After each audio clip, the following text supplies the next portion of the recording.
नमस्कार, जोहार झारखंड देख रहे हैं आप और मैं आपके साथ रंजना रावत। बुलेटिन की शुरुआत करते हैं सबसे पहले बात है रांची की। रांची के बाजुरा में 10 एकड़ 88 डिसिमल की जमीन को लेकर खींचतान मची हुई है। हालात ये है कि इसमें रांची उपायुक्त की कटघरे में खड़े नजर आ रहे हैं। कुछ लोगों की जमीन पर माफिया की नजर क्या पड़ी, पूरा परिवार आत्मदाह करने पहुंच गया, जिसके बाद बवाल मचा हुआ है। जमीन के लिए छिड़ी जंग।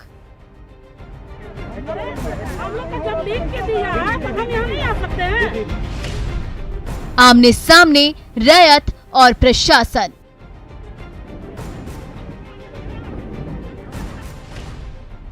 सवालों के घेरे में रांची डीसी। रांची के बाजरा में 10 एकड़ 88 डिसमिल जमीन को लेकर रैयतों और प्रशासन के बीच जंग छिड़ गई है। एक पक्ष जमीन पर दावा करते हुए प्रशासन की मदद से अब जमीन की मापी कराने पहुंचा, तो मालिकाना हक का दावा कर रहे रैयत सीना तानकर खड़े हो गए। लेकिन रांची डीसी ने जांच कराने के बजाय एक तरफा कार्रवाई करते हुए रैयतों को ही जमीन से बेदखल कर दिया, बावजूद इसके कि मामला कोर्ट में है। जिसके बाद लोग अब प्रशासन पर अपनी भड़ास निकाल रहे हैं और सीधे सीधे डीसी पर ही अपने फायदे के लिए काम कराने का आरोप लगा रहे हैं। डीसी खुद अपने जमीन लिया है दूसरे के नाम से, और ये जितना ये देख रहे हैं स्टाफ, ये जो ये सब है, ये सब भाड़ा में लगा रात में, और ये बोरिंग और ये सब कर रहा। हम लोग देखिए जितना आए हम लोग घर का आदमी है, जो हिस्सेदार है, अब हम लोग क्या कर सकते हैं? हम लोग सब संभव है इसको रोकना? प्रशासन के आगे हम टिकेंगे? हम हेमंत सरकार से यही हाथ जोड़ के आग्रह करते हैं कि सर हमारा जमीन बचा दिया जाए। हम लोग का बाप दादा का पुरखा का जमीन है, हम लोग कहाँ जाएंगे बताइए? जिसके पास पैसा है उसी के पास पावर है, बताइए। इधर दूसरे पक्ष का दावा है कि ये जमीन श्याम सिंह और रवि सिंह भाटिया की है और इनके नाम पर जमीन की रसीद भी कट रही है। यदि आपका पेपर होगा, ये पहले भी बोले थे कि जिस दिन अगर उसका रसीद कट जाएगा तो ये जमीन को छोड़ देंगे, ये बोला था। ये बजरा गांव का अखड़ा में बोला था, ये पुलिस का सामने बोला था ये। लेकिन आज रसीद नहीं कटा, उसका रसीद तो इनका कट गया। ये हम लोग का चला 2 साल 3 साल चला केस। रैयत का दावा है कि उन्होंने ये जमीन कभी नहीं बेची। सीओ ऑफिस से लेकर रजिस्ट्री ऑफिस तक बिक्री का कोई सबूत नहीं मिला था, जिसके बाद दूसरे पक्ष की दाखिल खारिज को अस्वीकृत कर दिया गया था, जिसके बाद से कोर्ट में केस चल रहा था। हेहल के सीओ भी मानते हैं कि जमीन विवादास्पद है। इसमें कुछ नहीं कहा जा सकता, जो कि टाइटल का मैटर है। अब क्या डिसीजन इसमें हम तो नहीं कर सकते। अभी तक तो कुछ भी क्लियर नहीं है, किस पार्टी का जमीन है, अभी कोई क्लियरिटी नहीं है, बावजूद इसके ऑर्डर आ गया। सर के आदेश के अनुपालन। हाँ, मतलब ऑर्डर आया है ना, सर के आदेश के अनुपालन में जी। अब सवाल है कि जब दूसरे पक्ष का दावा कई स्तर पर गलत साबित हो चुका है, तो फिर किस हैसियत से डीसी ने रैयतों की सुनने के बजाय दावा कर रहे दूसरे के पक्ष में फैसला दे दिया? और अगर डीसी पर लगे आरोपों में दम हो तो फिर सरकार को उच्च स्तरीय जांच करानी पड़ सकती है। ओम प्रकाश, न्यूज़ 18, रांची।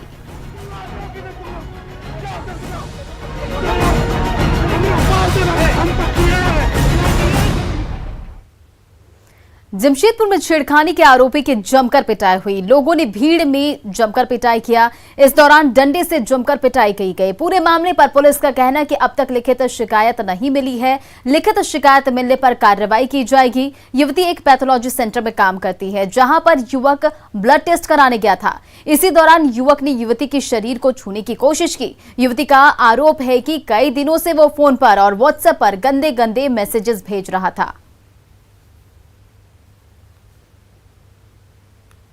बाजार के बगल में कोई लड़का लड़की के छेड़छाड़ कर रहा है, उसी पर वहाँ भीड़ लगा हुआ था। मारपीट के दौरान हम लोग आए तो देखे कि ऐसा बात है, उसको लेकर थाना जा रहे हैं। अच्छा, क्या कारण है? छेड़खानी कर रहा था?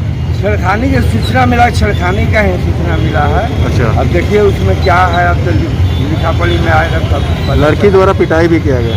हाँ, पब्लिक द्वारा तो बेचारा पिटाई हुआ है हल्का।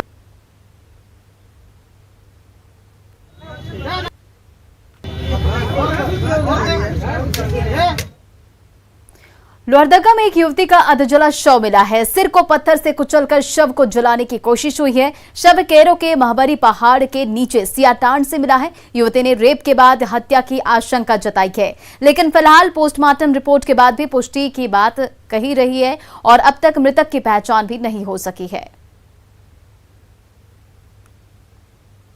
महिला का शव महाबरी गांव के बगल में सिया टोली गांव है, पहाड़ के बगल में, वहीं पड़ा हुआ था। चौकीदार के द्वारा सूचना दिए जाने पर कैरो थाना पुलिस पदाधिकारी दल बल के साथ गए। इधर रांची में विवाह की खुशी फीकी पड़ गई जब जयमाला के बाद दुल्हन ने शादी करने से मना कर दिया तो बारातियों संग दूल्हे राजा को बेरंग लौटना पड़ा वापस।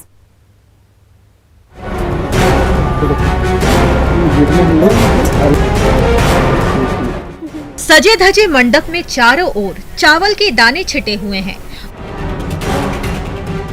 ऊपर सजी बंधनवार की लड़ियां टूटकर नीचे बिखरी हुई है तो शामियानी की मखमली चादर अभी भी तनी हुई है, लेकिन रूठी दुल्हनिया है कि जिद पर अड़ी हुई है। लेकिन कोट टाई में सजे धजे दूल्हे राजा विनोद लोहरा भी कहां मानने को तैयार हैं। बारातियों संग होने वाली ससुराल में जमे हुए हैं। बोल रही कि अपन नहीं करेंगे शादी और यहाँ से उठ के चल गई मंडप से। बोल रही कि नहीं करेंगे शादी। वरमाला भी हो गया था जयमाला। लड़की को जो कि उठ के नहीं हो करेंगे शादी कहकर घर नहीं घुस गए। हाँ अपना तो मतलब वजह नहीं पता चल रहा। वजह पता चलता तो क्या दिक्कत है सर। एक तरफ नई नवेली दुल्हन नाराज है तो दूसरी ओर दूल्हे राजा भी बेकरार हैं। शादी पहले से तय थी, सो मांडर से बारातियों की टोली ध्रुवा पहुंच गई। जयमाला भी हो गई, मंडप में पवित्र मंत्र पढ़े जाने लगे। लेकिन जैसे ही सिंदूरदान की घड़ी आई, न जाने क्या हुआ कि दूल्हे राजा संग बैठी दुल्हनिया वहां से उठकर अचानक चली गई। सब सन्न रह गए कि ये क्या हो रहा है। बाराती से लेकर शाराती तक परेशान हो गए। रूठने मनाने में रात से लेकर सुबह हो गई। पुलिस वाले भी पहुंच गए, लेकिन न रूठी दुल्हनिया मानी और न कोई हल निकला। आखिरकार दुल्हनिया के बिना बारात संग दूल्हे राजा को बेरंग लौटना पड़ा। तैयार ही नहीं है। हम लोग बहुत कन्विंस करने की कोशिश किए कि कर लो, अपना माँ बाप की इज्जत देखो, सब कुछ नहीं मिलता है। नहीं की तो हम लोग फिर क्या कर सकते हैं। रांची में विवाह के सजे धजे मंडप में घंटों हाई लेवल ड्रामा चलता रहा। मेहमानों की टोली असमंजस में एक एक पल काटती रही, लेकिन दुल्हनिया की जिद के आगे सबको हार माननी पड़ी। ओम प्रकाश, न्यूज़ 18 रांची। इधर हजारीबाग के 2 किसानों को प्रधानमंत्री नरेंद्र मोदी से बात करने का मौका मिला है। पीएम नरेंद्र मोदी कल किसान फुलेश्वर महतो और अशोक मेहता से वीडियो कॉन्फ्रेंसिंग के जरिए उनकी सफलता की कहानी जानेंगे। नहीं पाते थे अपने लोकल मंडी में, आज ई नाम के माध्यम में हम जिले के दूसरे मंडियों तक भेज करके अच्छा फायदा हो रहा है। जबकि यहाँ हमारा रेट 5 रुपये मिलता था, आज दूसरे मंडी में हम 12 से 13 रुपया तक हम उसको बेच रहे हैं। लेकिन ई नाम जब से आया है, जब हम लोग ई नाम से अपना ट्रेड कर रहे हैं, अपना उत्पाद को बेच पा रहे हैं, तो मजबूरी नहीं है कि हमको आज ही के आज बेच देना है।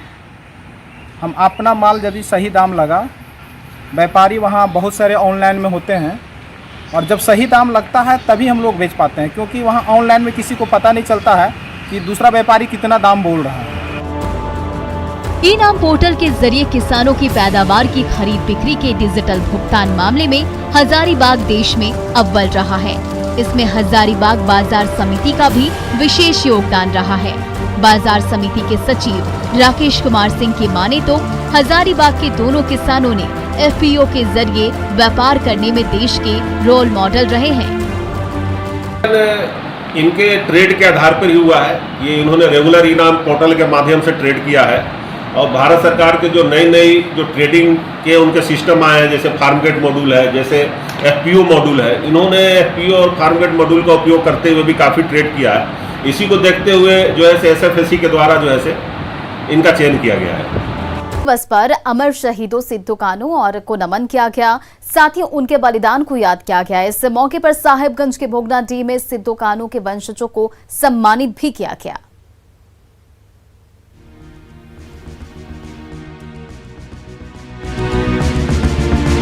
हूल दिवस पर आजादी के वीर नायकों को याद किया गया। साहिबगंज के भोगनाडीह में सिद्धू कान्हू और चांद भैरव के साथ फूलों झानों को श्रद्धांजलि दी गई। जेएमएम सांसद और डीसी समेत कई नेताओं ने वीर शहीदों को नमन किया। साथ ही सिद्धू कान्हू के वंशजों से मुलाकात की और उनके बीच परिसंपत्ति का वितरण किया। डीसी ने वंशजों को अंग वस्त्र देकर सम्मानित किया। साथ ही उन्हें 5 LED टीवी दिए। वहीं सीएम आवास में मुख्यमंत्री हेमंत सोरेन ने अमर शहीदों को श्रद्धांजलि दी। मैं अपनी पार्टी की ओर से हूल दिवस पर इन महापुरुषों को श्रद्धा सुमन अर्पित करता हूँ। दिल्ली में केंद्र जनजातीय मामलों के मंत्री अर्जुन मुंडा ने अमर शहीद सिद्धू कान्हू और चांद भैरव को श्रद्धांजलि दी। इस मौके पर उन्होंने जल, जंगल, जमीन की मौलिक बातों को लेकर जनजातीय समुदाय को जागरूक करने पर जोर दिया। आज इस संकल्प के साथ कि जिन उद्देश्यों के साथ ब्रिटिश हुकूमत से लड़ते हुए अंग्रेज़ों के खिलाफ अपनी आहुति देकर जल, जंगल, ज़मीन की जो एक मौलिक बातें थी उसको लेकर आंदोलित किया लोगों को, उसे हम संकल्प के रूप में लेकर जनजातीय समाज में लगातार कार्य करें। जामताड़ा में हूल दिवस पर विधानसभा अध्यक्ष रविंद्रनाथ महतो ने महेश मुंडा में सिद्धू कान्हू की प्रतिमा पर माल्यार्पण किया। साथ ही गरीबों के बीच वस्त्र का वितरण किया। उन्होंने कहा कि शहीदों के बलिदान को भुलाया नहीं जा सकता।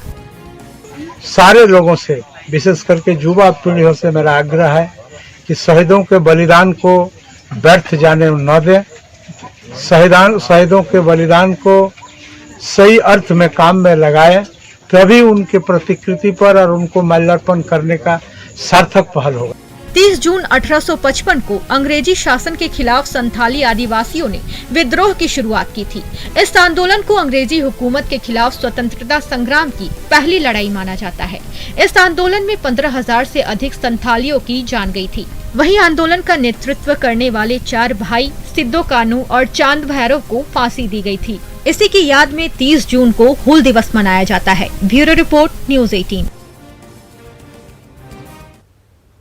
खबरों का सिलसिला जारी है, लेकिन यहाँ रुकेंगे एक छोटे से ब्रेक के लिए।